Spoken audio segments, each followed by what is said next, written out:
Everyone, কেমন আছেন সবাই? আজকের প্রশ্নটা খুবই ইন্টারেস্টিং।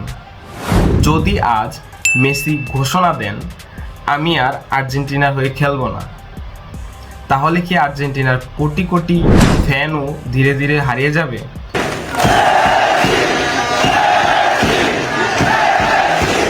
শুনতে অবাক লাগলেও এর উত্তর লুকিয়ে আছে মানুষের মস্তিষ্কে। মনোবিজ্ঞানীরা বলেন, মানুষ অনেক সময় শুধু একজন খেলোয়াড়কে ভালোবাসে না, তাকে নিজের পরিচয়ের অংশ বানিয়ে ফেলে।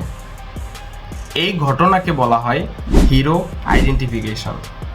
যখন সেই খেলোয়াড় জেতে, তখন আমাদের মস্তিষ্কে ডোপামিন নামের একটা রাসায়নিক পদার্থ নিঃসৃত হয়, যা আনন্দ ও উত্তেজনার অনুভূতি সৃষ্টি করে।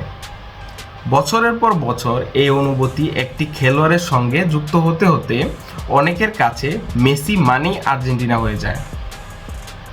কিন্তু একদিন যদি সেই মানুষটি আর মাঠে না থাকে, তাহলে অনেকেই বুঝতে পারবে না কেন আগের মতো আর ম্যাচ দেখার আগ্রহ হচ্ছে না।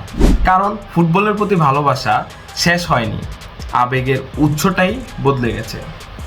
কিন্তু আসল প্রশ্নটা এখন, মেসি অবসর নেওয়ার পরও যদি তুমি আর্জেন্টিনার প্রতিটি ম্যাচ দেখো, তাহলে হয়তো তুমি সত্যি আর্জেন্টিনার সমর্থক।